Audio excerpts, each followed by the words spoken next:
Assalamualaikum warahmatullahi wabarakatuh.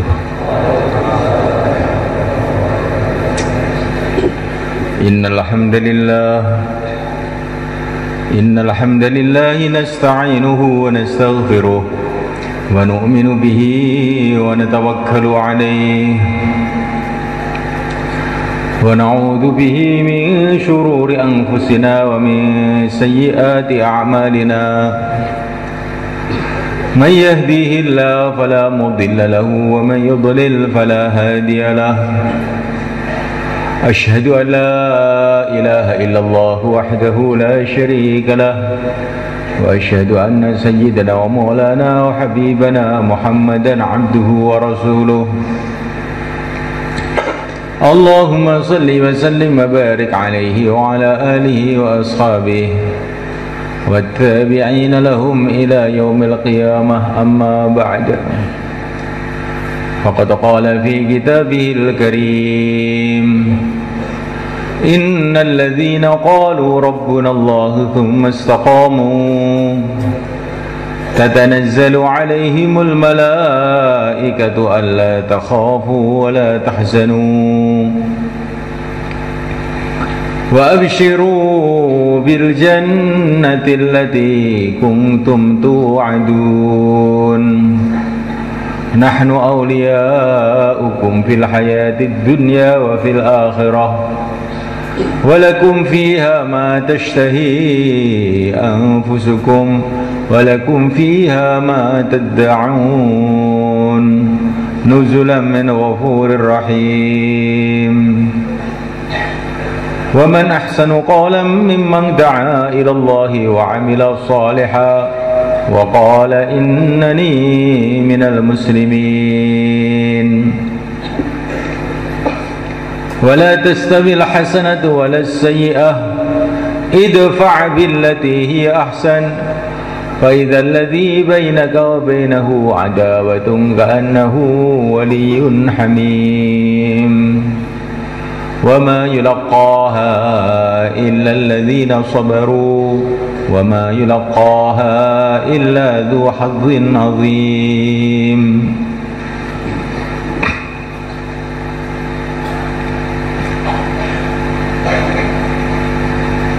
Para ulama yang kami muliakan, hadirin akramakumullah rahimakumullah.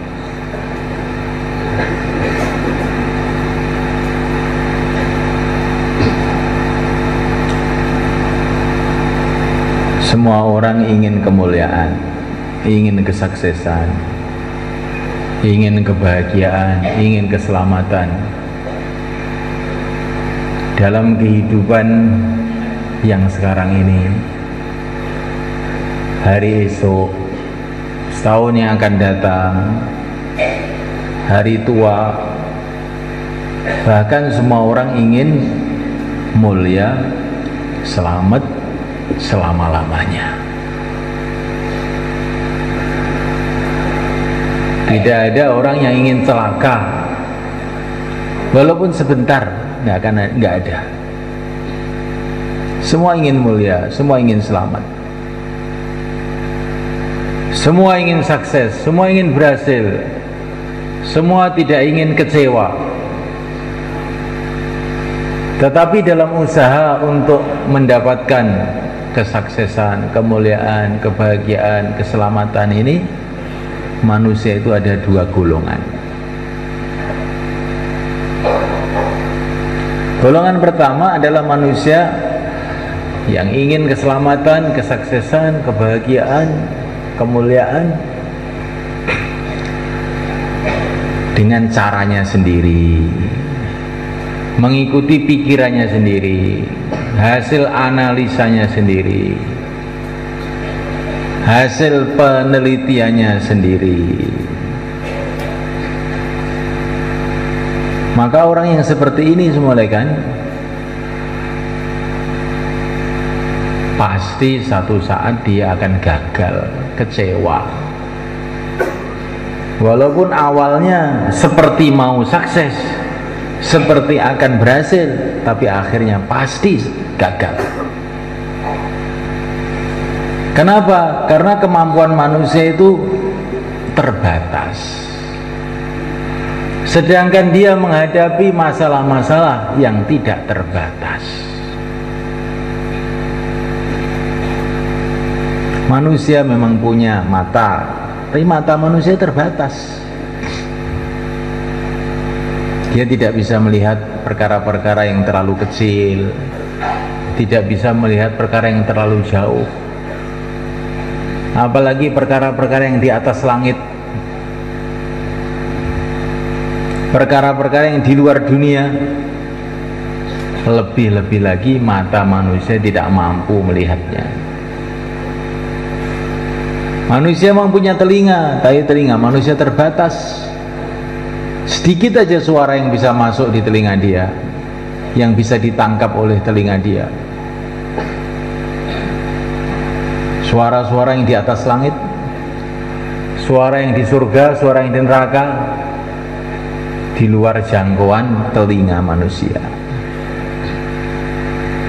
Otak manusia memang hebat, tapi ini juga terbatas. Kita lihat manusia ini selalu dikejutkan dengan penemuan-penemuan baru.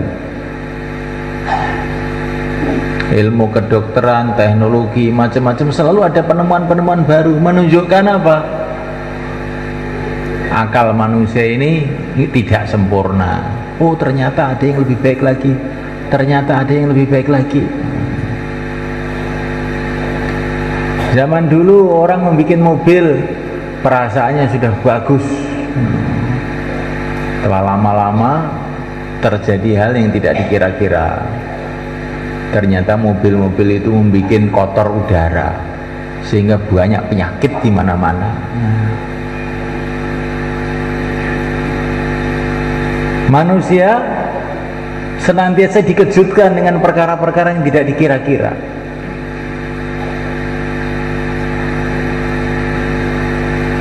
Apa yang akan terjadi 100 tahun yang akan datang pada diri kita, keluarga kita, negara kita, tidak ada seorang pun yang tahu pasti. Apalagi 100 tahun, setahun yang akan datang pun tidak tahu pasti. Gunung Kelut meletus, asalnya batuk-batuk, orang sudah geger pada ngungsi. Akhirnya ada pengumuman, sekarang sudah nggak jadi marah gunungnya. Sudah tenang-tenang, tahu-tahu meletus. Itulah manusia. Maka manusia yang mengandalkan otaknya, mengandalkan matanya, mengandalkan telinganya, nanti satu saat dia akan kecewa.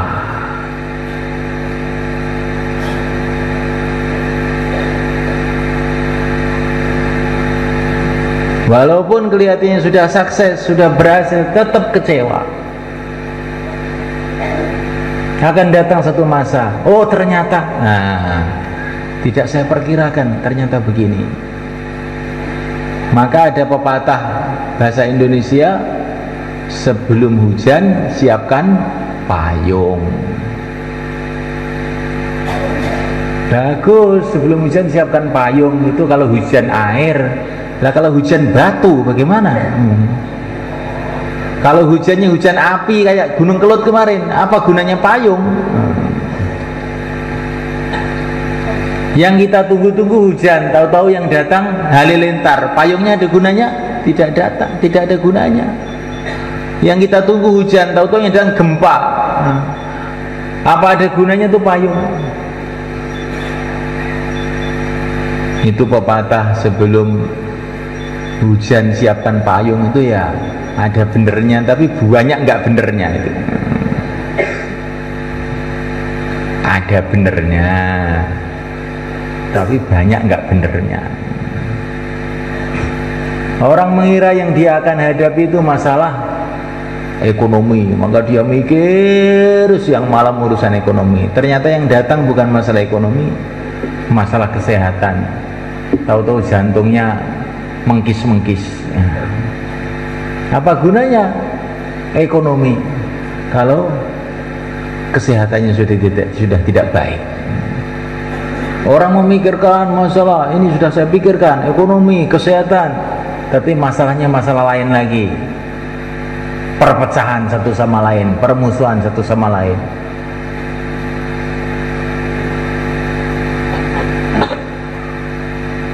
Maka Subhanahu wa ta'ala, orang yang mengandalkan otaknya itu pasti dia ini akan kecewa pada satu saat.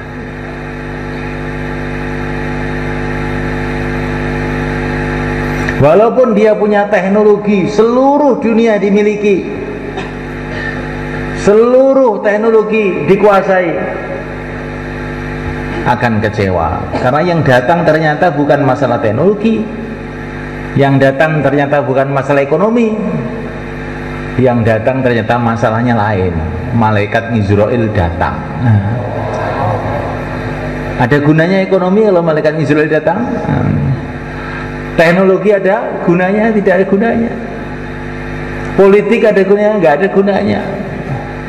Sekarang masalahnya bukan masalah negara, masalah Israel alaihi salatu wassalam. Dan itu sebetulnya masalah semua manusia. Tapi sedikit manusia yang memikirkan perkara itu. Sekarang masalahnya ini, sekarang masalahnya ini. Masalahnya itu kamu tuh mau mati, masuk surga apakah neraka, itulah sebetulnya masalah kamu itu. Tapi ini tidak terpikir oleh kebanyakan manusia, sehingga manusia sibuk memikirkan perkara-perkara yang lain. Maka Assalamualaikum, orang yang akan sukses sebetul-betulnya sukses, berhasil sebetul-betulnya berhasil, selamat sebetul-betulnya selamat, adalah orang yang mencari kesuksesan, keselamatan dengan cara yang ditunjukkan oleh Allah Subhanahu wa ta'ala, yang tahu segala-galanya, yang tahu yang telah terjadi, yang sedang terjadi, yang akan terjadi, yang menguasai segala-galanya, yang menentukan segala-galanya. Orang yang mengandalkan otaknya akan kecewa. Orang yang bergantung kepada yang menciptakan otak, Allah Subhanahu wa ta'ala, itulah orang yang akan berhasil. Orang yang bergantung dengan telinganya, informasi-informasi yang ditangkap oleh telinganya saja, kecewa. Orang yang bergantung pada yang menciptakan telinga, itulah yang akan selamat. Begitu seterusnya. Bergantung kepada apa saja, akhirnya itu kecewa. Bergantung dengan dunia, kecewa. Bergantung dengan yang menciptakan dunia, itulah nanti akan sukses. Kalau orang merasa akan sukses dengan dunia tanpa hubungan baik dengan yang menciptakan dunia, maka dia ini bodoh. Orang yang merasa akan berhasil dengan sebab dukungan manusia, sedangkan tidak mendapatkan dukungan dari yang menciptakan manusia, bodoh. Orang semua sudah mendukung saya, seluruh negeri sudah mendukung saya. Yang menciptakan orang-orang itu sudah mendukung kamu belum? Belum. Enggak pernah sholat saya. Celaka itu nanti kamu, enggak ada gunanya. Jadi sumaikan Allah Subhanahu wa ta'ala,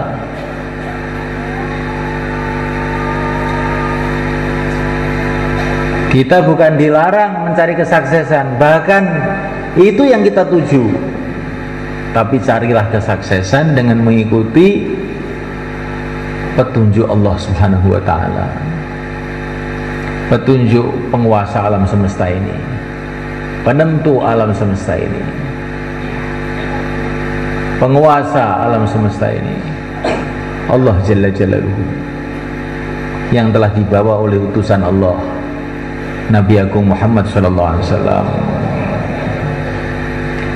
Dan Nabi Agung telah menyampaikan petunjuk ini kepada sahabat-sahabatnya. Sahabat-sahabatnya telah menyampaikan ini kepada orang-orang setelahnya, para tabi'in, para tabi'ut tabi'in. dan telah didata dengan komplit oleh para imam-imam. Al-Imam Syafi'i radhiyallahu ta'ala anhu, Al-Imam Malik radhiyallahu ta'ala anhu, Al-Imam Abu Hanifah radhiyallahu ta'ala anhu, dan yang lain-lain. Dan terus disampaikan lagi sampai sekarang masih utuh, tidak ada yang kurang sedikit pun. Itulah jalan kesuksesan.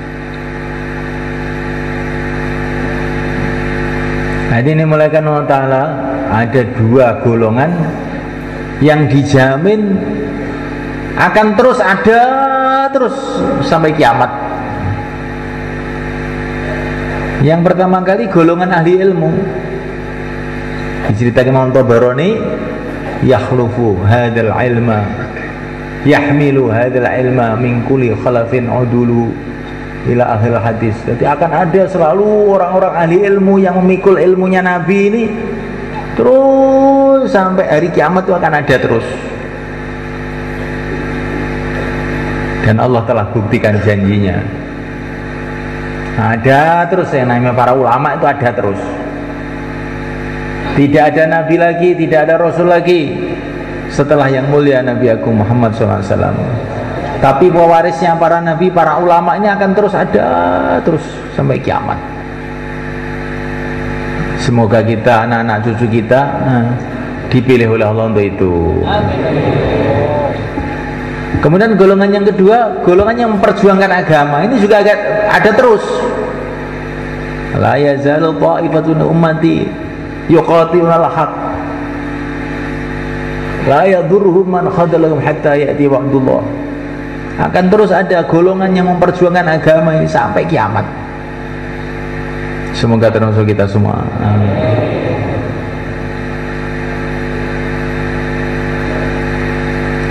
Maka semulaikan Allah Subhanahu wa taala, inilah jalan kesuksesan. Kalau kita mengikuti jalan yang dibawa oleh yang mulia Nabi Agung Muhammad sallallahu alaihi wasallam. Enggak ada jalan lain. Pahit, manis, pokoknya dari Nabi kita terima dengan ridho, dengan gembira. Wa kullu ma jaa bihi rasulu fa haqquhu taslimu wal qabulu. Kalau sudah datang dari Nabi, kita terima, taslim, nyerah. Seperti seorang sakit datang ke dokter, dokter bilang, oh kamu ini harus dibedah perutnya, kalau nggak dibedah bahaya. Oh begitu Pak Dokter, iya. Dan untuk membedah perut kamu ini, kamu harus bayar saya 10 juta. Maka dia pulang ke rumah, ngambil uang 10 juta, sepeda motornya dijual. Ini Pak Dokter 10 juta untuk membedah perut saya. Maka dicarikan peso, bedah perutnya itu. Setelah itu dijahit, sakit itu semuanya kan, perut dibedah. Tapi dia ini meringis-meringis dengan gembira. Terima kasih Pak Dokter sudah bedah perut saya. Coba semuanya kan, ini taatnya orang kepada dokter. Kalau dokter bilang ini makan pil pagi sore, ini pilnya pahit loh nih, dan harganya mahal, sudah pahit mahal lagi, maka dia pun cari utangan untuk beli pil tadi. Karena apa? Merasa bahwa dokter ini punya ilmu, sekolah di fakultas kedokteran 10 tahun. Nah, Rasulullah SAW ini bukan sekolah di fakultas kedokteran, sekolahnya di Sidratul Muntaha, di atas langit sana. Yang ngajari langsung Tuhannya alam semesta, pembimbingnya malaikat Jibril. Maka kalau kita ini disuruh Nabi, suruh apa saja pokoknya sendiko dawuh. Desundi sendiko dawuh, sami'na wa ta'na.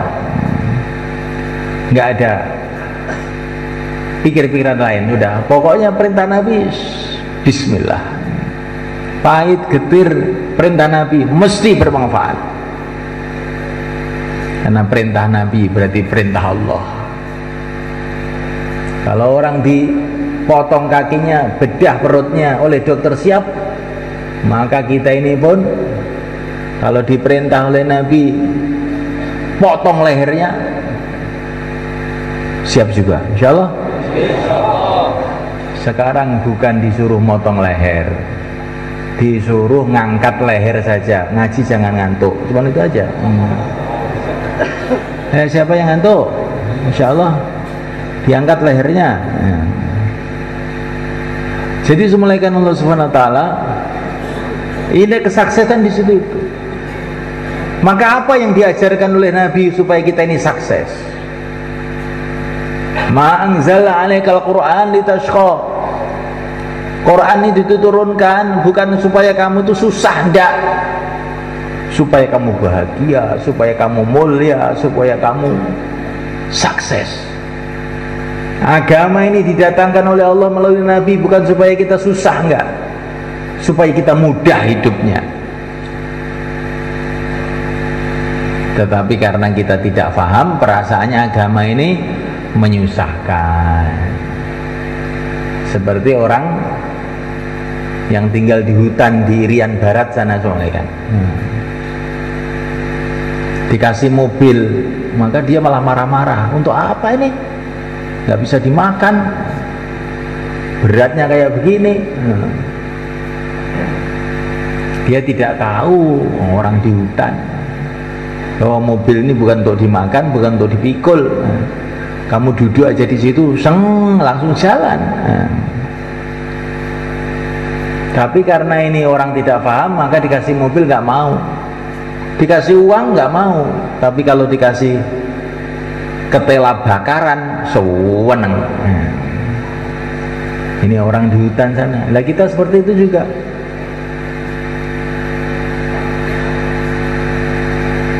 Mulaikan Allah Ta'ala, yang diajarkan Nabi itu ringkasnya satu aja. Kalau kamu ingin sukses, ingin mulia, ingin bahagia, perbaiki iman, perbaiki amal. Dah, itu aja. Kalau kamu perbaiki iman, perbaiki amal, maka kamu akan menjadi kekasih-kekasih Allah. Kalau sudah kamu jadi kekasih Allah, beres semua urusan. Nah, ini yang diajarkan Nabi itu begitu. Maka ada Nabi itu yang petani, kayak Nabiullah Adam alaihissalam. Ada Nabi itu yang tukang kayu, kayak Nabiullah Zakaria alaihissalam. Ada Nabi itu yang raja, Nabiullah Sulaiman alaihissalam. Ada Nabi yang banyak musuhnya, kayak Nabi Musa, dari Fir'aun, Korun, Haman. Nabi itu keadaannya macam-macam, tapi mereka ini kekasih-kekasih Allah, tetap aja sukses saja sebenarnya. Masalah tambah banyak, tambah mulia saja para Nabi itu. Masalah tambah banyak, pertolongan Allah tambah banyak, akhirnya tambah mulia. Orang itu kalau sudah dicintai oleh Allah, ditolong oleh Allah, tambah masalah, tambah mulia. Seperti Nabi Musa alaihissalam, masalahnya Fir'aun, penguasa yang paling jahat seluruh alam. Haman, menteri yang paling jelek seluruh alam. Korun, itu konglomerat yang kurang ajar, paling kurang ajar seluruh alam. Korun itu asalnya santri, santrinya Nabi Musa mereka. Kemudian diajari Nabi Musa macam-macam, akhirnya maju jadi orang kaya, malah memusuhi Nabi Musa. Bekas santri itu semua kan, bekas bukan santri, bekas santri. Nah, mulaikan Allah Ta'ala, di situ ada orang-orang Islam, tapi juga susah diatur, yang namanya Bani Israel. Tetapi semulaikan masalah yang datang dari segala arah kepada Nabiullah Musa, tambah Nabi Musa tambah mulia saja. Begitu juga nabi-nabi yang lain.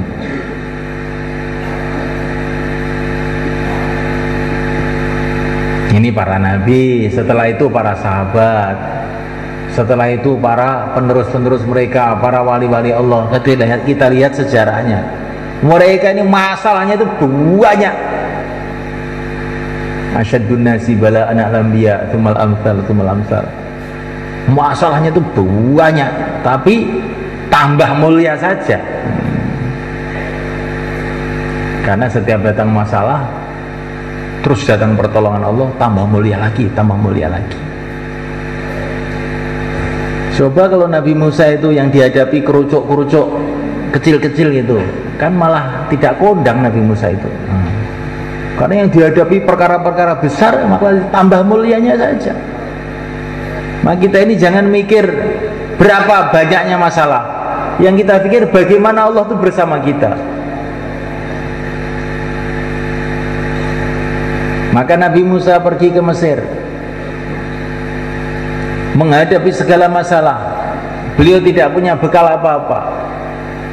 Hati beliau khawatir. Maka Allah berfirman, la takhafa innani ma'akuma asma'u wa ara. Kamu jangan khawatir, aku bersama kamu, aku mendengar, aku melihat. Dah, biarlah kerajaan bersama Fir'aun, harta bersama Fir'aun, orang Mesir bersama Fir'aun, nggak apa-apa Musa, yang penting aku bersama kamu. Udah, berangkat aja.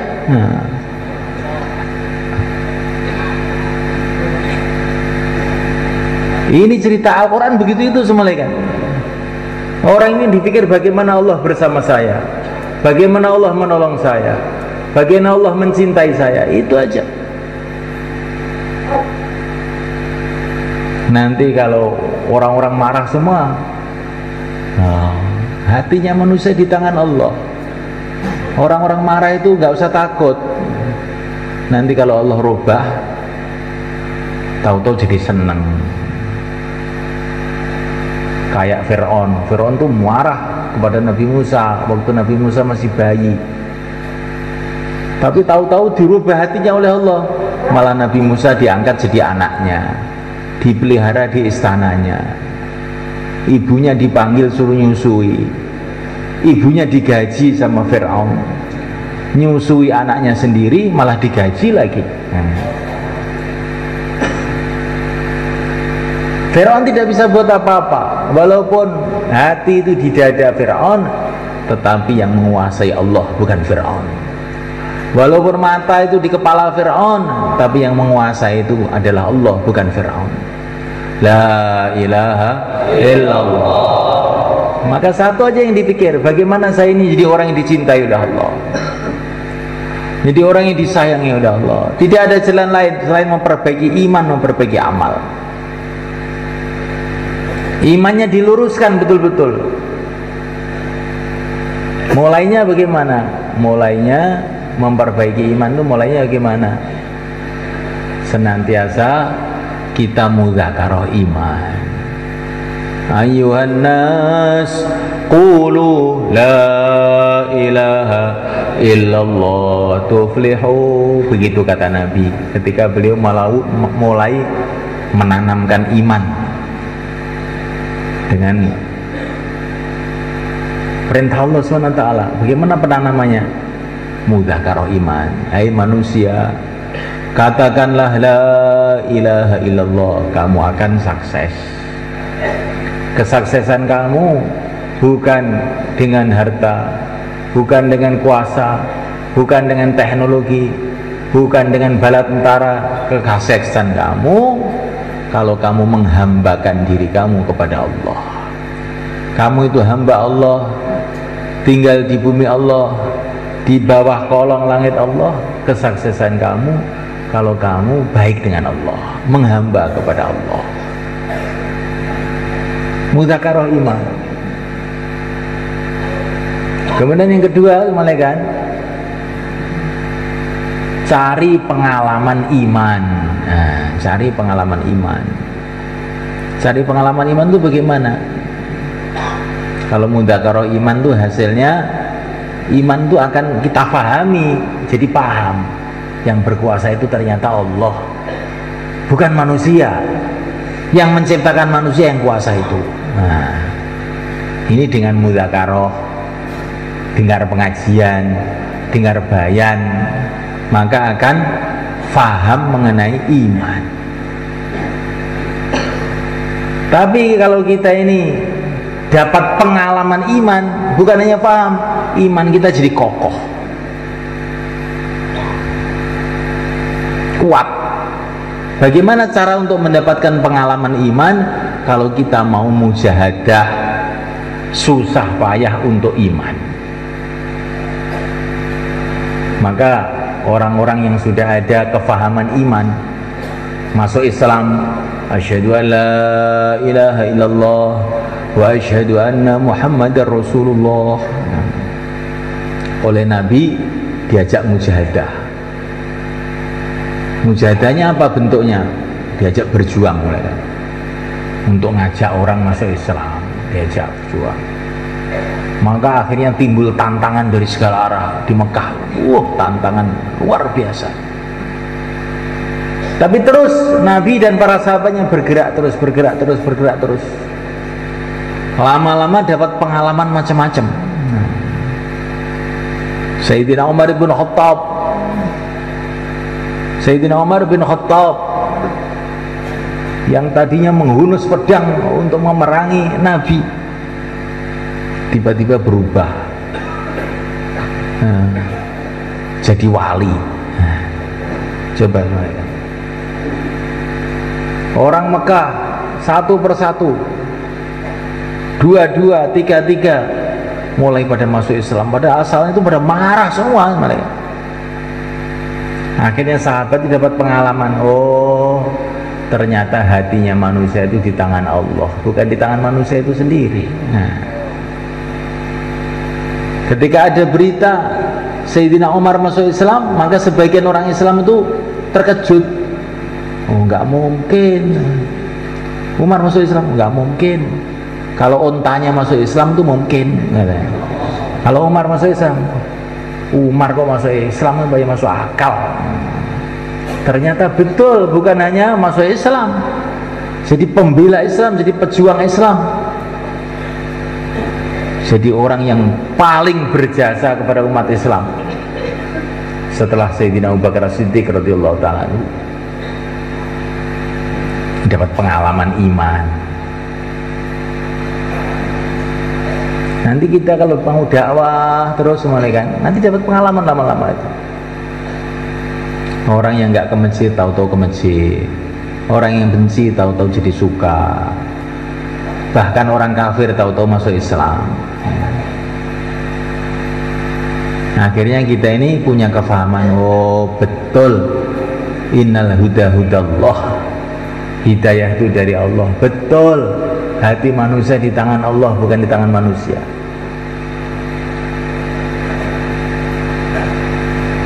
Di masjid mudzakarah iman, dalam perjuangan nanti dapat pengalaman iman. Di masjid Nabi mengajarkan iyyaka na'budu wa iyyaka nasta'in, hanya engkau yang aku sembah, hanya engkau yang aku mintai tolong. Tapi Nabi bukan begitu saja. Nabi ingin memberi contoh kepada umat. Ini loh,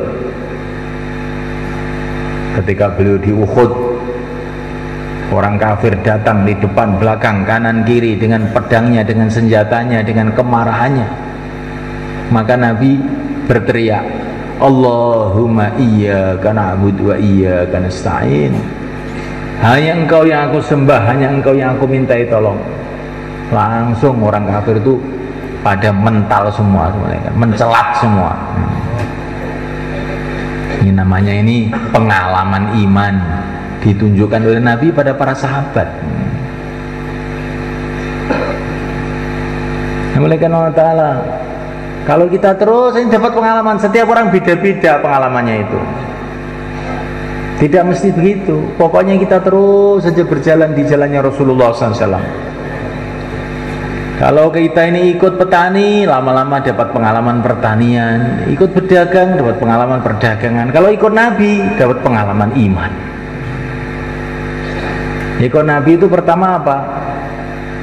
Orang suka, orang nggak suka, ada teman, nggak ada teman, sehat, sakit, enak, nggak enak, terus memperjuangkan agama. Nanti kan dapat pengalaman.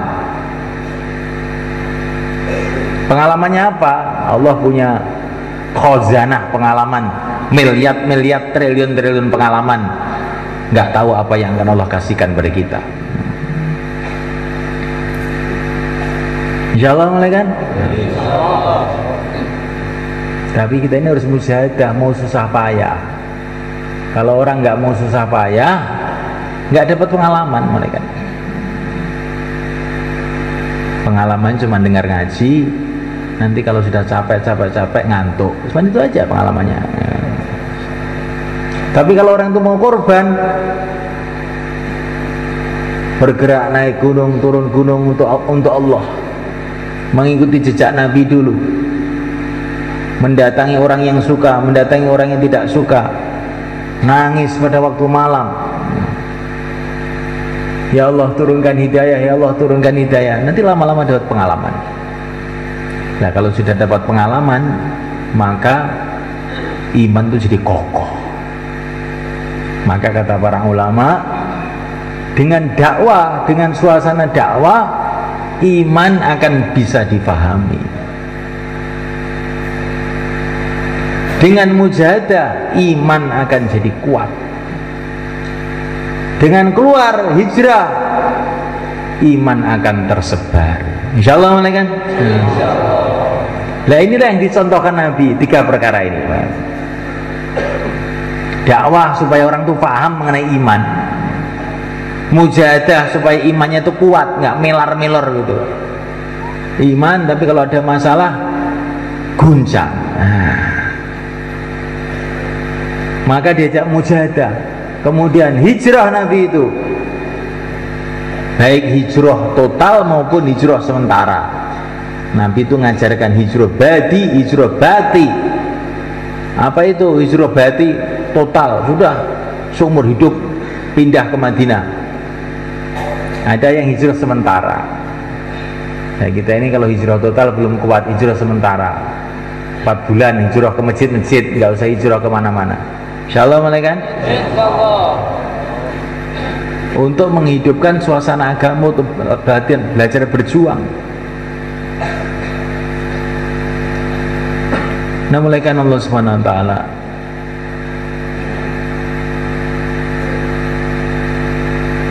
Kemudian mulaikan perbaikan amal. Setelah perbaikan iman, perbaikan amal. Nah perbaikan amal itu kuncinya kalau kita ini taklim. Pertama taklim fadhail. Taklim fadhail, kitab fadhail itu dibaca di rumah, di masjid, sampai orang itu pikirannya berubah. Kalau ada apa-apa yang dipikir, ada pahalanya enggak? Nah gitu. Ini ada sate, gulai, pepes. Pilih mana Pak? Milih-milih begitu ada pahalanya apa enggak? Enggak ada kelihatannya. Udah sama aja lah. Semua bawa ke sini. Nah. Begitu teman. Nah. Tapi kalau orang tuh pikirannya enak yang mana? Itu namanya ahli makan. Bukan ahli amal. Kalau orang itu ahli amal, ahli ilmu, pikirannya ada pahalanya enggak. Belajar ilmu masail sampai pikirannya berubah. Apa-apa yang dipikir halal apa haram. Bukan dapat atau tidak dapat, laba atau tidak laba, halal apa haram. Walaupun laba kalau riba enggak. Nah, ini hasilnya ilmu. Ahli ilmu itu seperti itu. Kalau orang jahil itu melihat orang dunia, oh terkejut. Nah, Qarun keluar dari rumahnya dengan pakaian-pakaian yang indah, dengan kuda-kudanya yang hebat, Maka orang-orang yang bukan ahli ilmu, innahu ladzu hadzin adzim. Hebat betul Fir'aun, Qarun ini. Tapi orang ahli ilmu, wailakum thawabullahi khair. Goblok kamu, celaka. Pahala Allah lebih besar daripada apa yang kamu lihat dari kekayaan Fir'aun itu. Ini ahli ilmu tuh gitu. Tandanya ahli ilmu itu melihat orang dunia tidak terkesan. Alah, dunia aja. Setelah diangkat jadi presiden, diangkat ke kuburan. Dunia aja kecil. Itu ahli ilmu. Tapi dari hati, ini bukan dari lisan. Kalau dari lisan itu namanya ahli ngomong. Kalau dari hati itu baru ahli ilmu sama malaikat. Maka ada seorang ulama bilang sama santrinya, ini ulama zaman dulu malaikat, Kang santri, kamu akan saya kenalkan kepada raja-raja di seluruh dunia, mau nggak? Oh, mau, mari. Maka dia bawa santrinya, diajak jalan-jalan, terus dibawa ke kuburan malaikat. Loh, kok ke kuburan Pak Kiai? Ini mau ziarah kubur apa gitu? Akan saya kenalkan kamu dengan raja-raja seluruh dunia. Nah, bagaimana caranya ini? Kamu duduk aja di sini, nanti seluruh raja-raja itu akan ke sini, ke kuburan semua. Kamu kenalan sendiri. Kenalan sendiri. Jadi kalau kamu ingin kenal raja, jangan pergi ke Istana Merdeka, nggak usah. Ke kuburan dekat situ aja. Kamu tunggu aja di situ. Ketemu semua nanti. Insyaallah malaikat. Jadi malaikat Allah Ta'ala ini namanya ahli ilmu. Kalau terkesan dengan orang dunia, itu belum ahli ilmu malaikat. Hadi malaikat Allah Ta'ala. Kalau orang itu ada ilmu, maka Masya Allah akan mudah untuk memperbaiki amal. Malaikat Allah Ta'ala. Tapi bukan sembarang ilmu yang kita cari itu. Ilmu warisan Rasulullah SAW. Ilmu warisan Rasulullah itu, kata para ulama, ada ciri khasnya. Ciri khasnya yang pertama, ilmu itu membuat orang itu takut pada Allah. Innama yakhshallah min ibadil ulama. Itu tandanya ilmu itu, ilmu Rasulullah itu tambah belajar, tambah takut, tambah takut, tambah takut pada Allah. Wa idza dzukirallahu wajilat qulubuhum, mendengar nama Allah disebut hatinya gemetar. Ini ilmunya Rasulullah itu.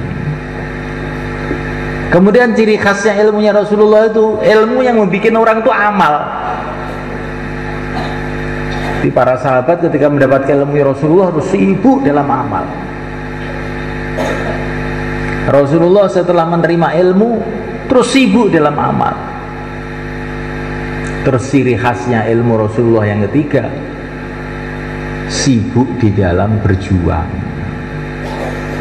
Kalau ilmu masuk di dalam hati seseorang tapi kok tidak menimbulkan takut pada Allah, tidak menimbulkan amal, tidak mau berjuang, itu ilmu itu sebagiannya itu bukan warisan Rasulullah berarti. Kalau ilmu warisan Rasulullah betulan mesti timbul takut pada Allah, timbul sibuk dalam amal, dan timbul perjuangan. Pusatnya ilmu itu Al-Quran. Al-Quran diturunkan kepada Nabi, Nabi terus sibuk di dalam tiga perkara ini. Insyaallah malaikat. Insyaallah.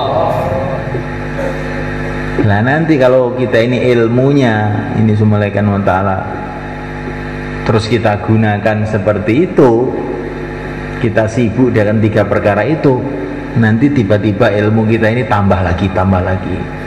Barang siapa mengamalkan ilmunya, maka Allah akan kasih ilmu baru, ilmu baru, ilmu baru. Nggak ada habis-habisnya. Jadi kalau ilmu kita ini tidak kita gunakan seperti Rasulullah menggunakan ilmunya, maka ilmu kita ini lama-lama berkurang-kurang, lupa, gosok. Seperti kita ini punya mobil, tidak kita gunakan semestinya, di jalan raya malah kita masukkan ke sawah, ya nanti mobilnya rusak. Dan barokahnya mobil, kemanfaatan mobil nggak akan tampak. Jadi kalau mobil kita taruh di jalan raya, baru tampak manfaatnya.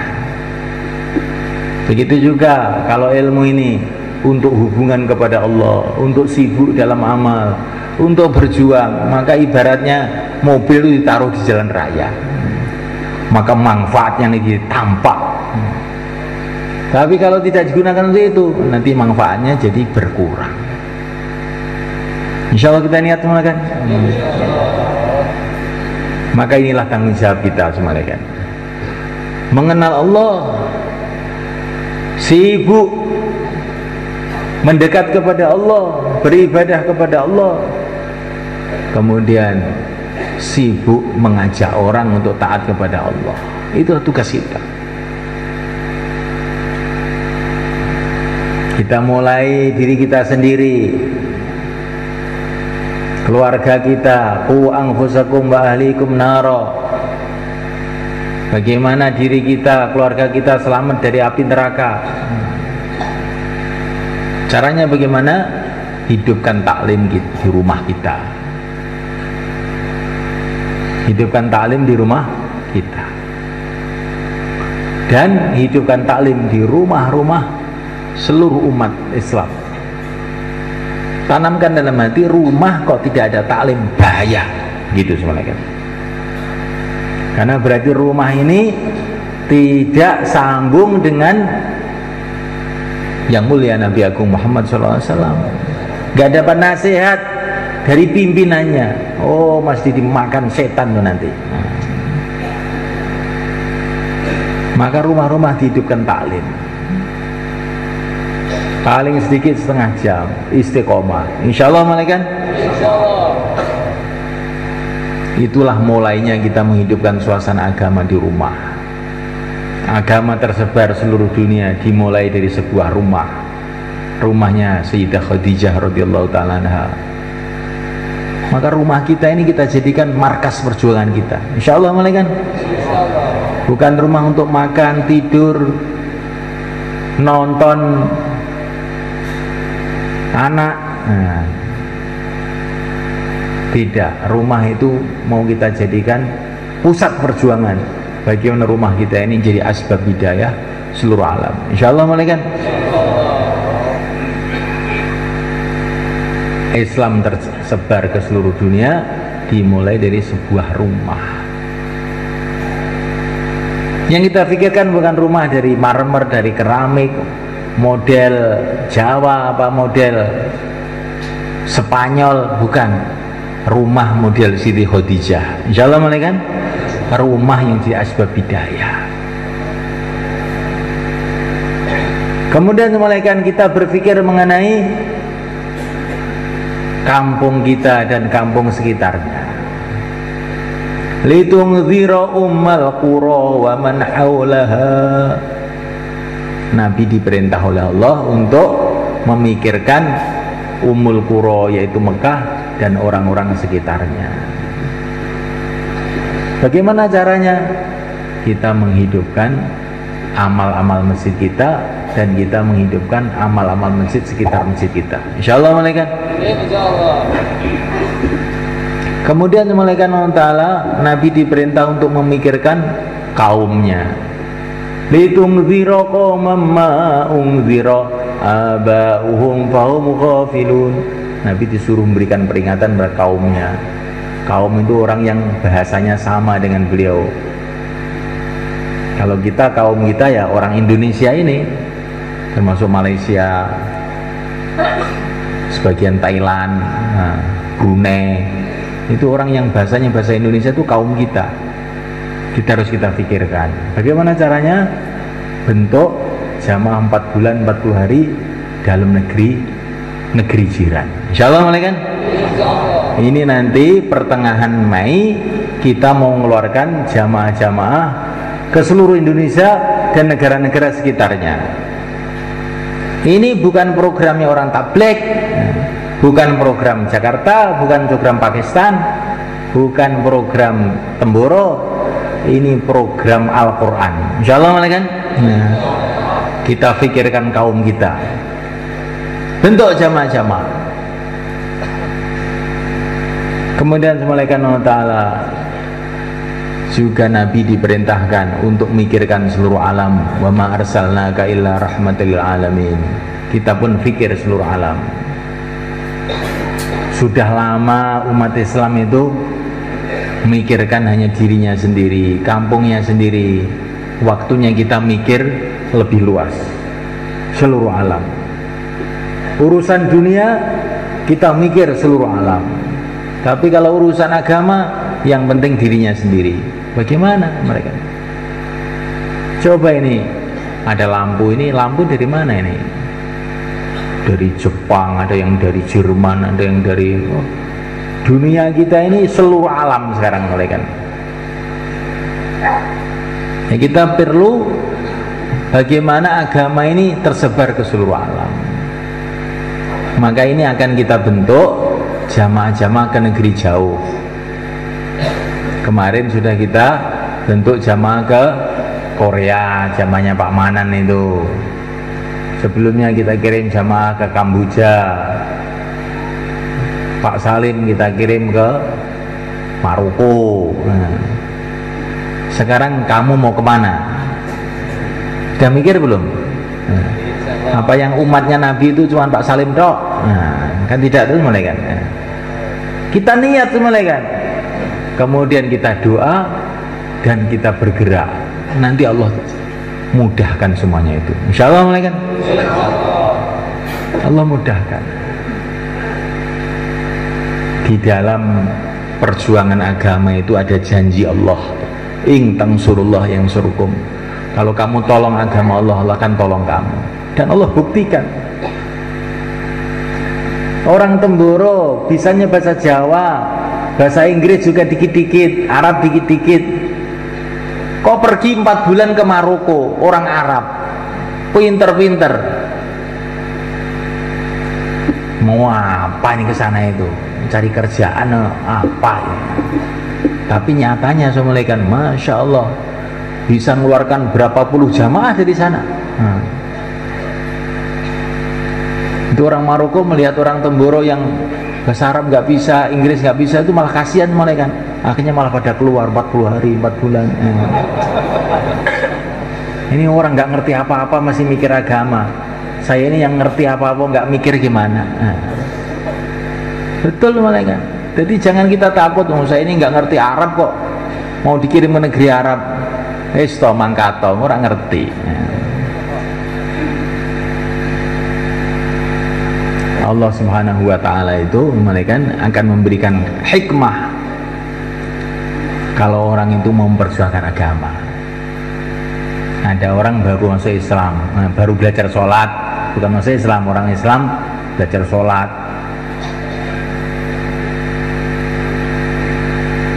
Diajari sama Syekh Muhammad Ilyas belajar sholat. Orangnya sudah tua, umur 70 tahun baru belajar sholat, belum bisa-bisa. Setelah belajar sholat, oleh Syekh Ilyas itu dikasih tahu, kamu sekarang dakwah. Maka orang tua itu bingung. Syekh, lama saya ini belajar sholat baru hari ini loh, kok suruh dakwah? Itu dakwah apa? Kamu itu taat gitu loh sama kiai itu, jangan ngengkel gitu, itu nggak bagus.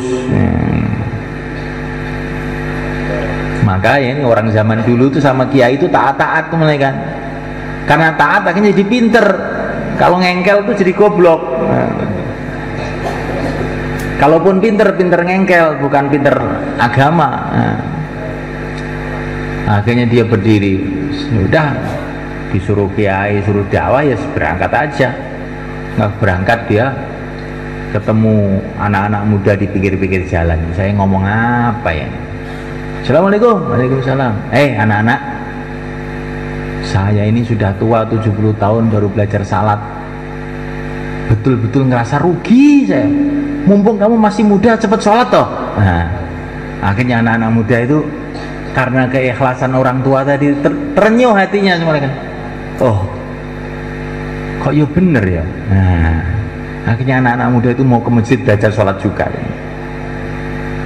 Jadi orang itu kalau gerak itu nanti ada aja itu jalannya Allah kasih. Tapi kalau orang itu diam akhirnya putus asa. Ini akhir zaman sudah rusak, orang susah diajak kebaikan. Tapi kalau kita gerak, tang surullah yang surkum, ternyata masih banyak orang yang bisa diajak kepada kebaikan. Masih banyak orang. Tapi setan itu menipu kita. Kita dibikin putus asa. Melihat keadaan tuh kayak sudah susah sekali, angel. Sedak kiamat angel. Tapi setelah kita gerak ternyata tang surullah yang surkum. Oh, ternyata banyak pertolongan Allah datang. Insya Allah kita niat mulai kan? Insya Allah. Dengan musyawarah. Maka yang besok mau berangkat 4 bulan atau 40 hari untuk belajar iman, belajar amal, belajar perjuangan, tambah masa, sisa masa, silahkan berdiri ke depan nih, sebelah kanan sini. Monggo, bismillah. Monggo. Ya monggo 4 bulan, 40 hari, tambah masa, sisa masa. Berapa hari saja, Bun, monggo.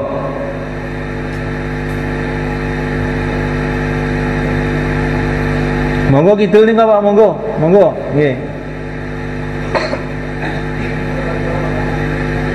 Monggo sing badhe medal sekan wulan kendosa dinten. Monggo Mbah, monggo mriko. Alhamdulillah, taqabbalallah. Kemarin musyawarah di Jakarta semuanya kan. Masya Allah. Di mana-mana sekarang banyak daerah terbuka. Perlu kita kirim jamaah sebanyak-banyaknya. Kalau daerah itu tertutup semuanya kan, orang dakwah nggak boleh masuk.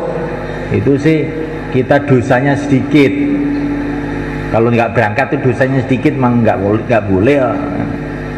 Tapi kalau daerah-daerah sudah terbuka, kita nggak berangkat, itu menambah dosa aja semuanya kan itu. Masya Allah tuh. Nah, sekarang ini di mana-mana terbuka.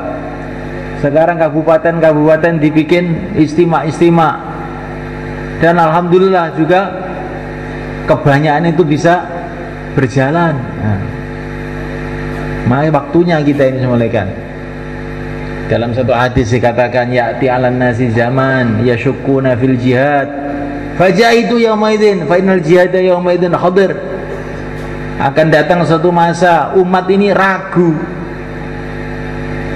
Berjuang itu masih ada gunanya apa enggak toh ini? Kelihatannya orang kok sudah betul-betul susah betul. Berjuanglah pada waktu itu, perjuangan akan dibikin segar lagi oleh Allah SWT. Maka kita ini di saat kita ini dalam keadaan sumpek nih mikirkan keadaan ini, nah inilah waktunya insya Allah akan segar lagi perjuangan Islam ini. Monggo 4 bulan 40 hari tambah masa. Kemudian semuanya kan, ini sekarang ada taskil niat yang kontan juga bagus ya. Tapi ini kita mau membentuk jamaah IPB, India, Pakistan, Bangladesh, dan juga jamaah negeri jauh. Sekarang ini terus nanti istimak kita Mei mulai kan, sampai setahun ini yang niat untuk IPB atau negeri jauh dalam tahun ini silakan berdiri ke sini, utara sini. Monggo jumeneng Pak, monggo. Bon, ngadeg mohon jumeneng. Ini negeri jauh sama Pak Abdullah Tony ini sini. Nah, negeri jauh. Juga IPB, yang mau IPB juga silakan ke depan. Nah, monggo.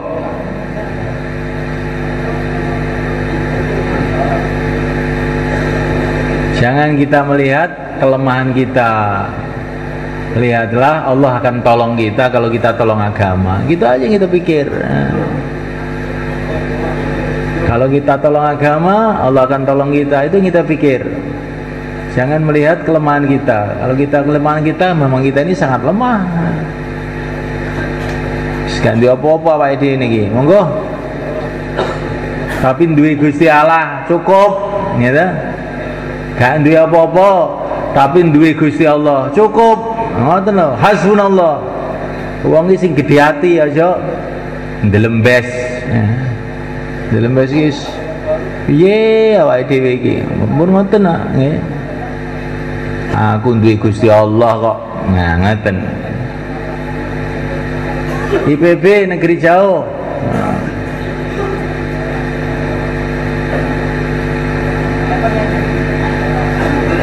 Niku kali Pak Ngainul, monggo. Insyaallah sedaya niat Pak nggih. Sedaya niat. Lah sebatas niat kita niki makbul, kita hidupkan amal di rumah kita hidupkan amal di masjid kita sempurnakan amal di rumah kita sempurnakan amal di masjid kita. Insyaallah malaikat. Nanti kalau amal-amal kita sempurnakan.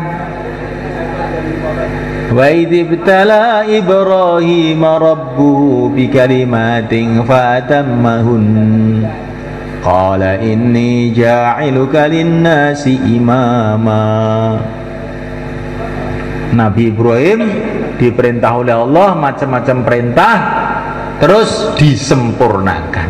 Bukan hanya dikerjakan, disempurnakan. Dakwahnya disempurnakan, ibadahnya disempurnakan, akhlaknya disempurnakan, pokoknya disempurnakan. Setelah disempurnakan terus bagaimana? Inni ja'iluka lin-nasi imama. Sekarang kamu saya jadikan imam bagi manusia. Jadikan pimpinan oleh Allah. Yang angkat Allah ini. Yang angkat bukan negara, bukan partai. Yang angkat Allah. Kalau orang menyempurnakan amal, maka nanti diangkat oleh Allah jadi imam. Imam, pimpinan untuk kebaikan. Insyaallah malaikat. Nabi Ibrahim usul, qala wa min dzurriyyati, ya Allah, yang dijadikan imam jangan saya saja ya Allah, anak cucu saya juga. Qala la yanalu ahdi dzalimin, ya anak cucu kamu asalkan tidak zalim aja saya jadikan imam.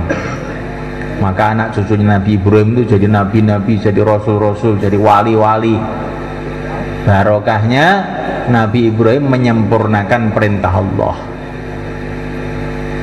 Maka istimewa kita ini kita sempurnakan. Malam kita tahajud panjang-panjang, i'tikaf. Bukan hanya istimewa, menyempurnakan istimewa. Insyaallah malaikat. Bukan hanya tahajud, menyempurnakan tahajud. Bukan hanya wirid, menyempurnakan wirid. Bukan hanya taklim, menyempurnakan taklim. Bahwa semua perintah Allah kita usahakan disempurnakan. Insyaallah nanti Allah akan menjadikan kita imam hidayah. Dan anak cucu kita, barokahnya sama anak cucu. Siapa yang ingin punya anak cucu jahat? Ingin anak cucunya mulia semua orang itu. Dan mulainya gimana? Dimulai di dirinya sendiri, sempurnakan perintah Allah. Nanti anak cucunya di orang-orang mulia insyaallah. Insyaallah malaikat. Sekarang malaikat 3344, kira-kira apa yang masih ingat tadi diulang-ulang.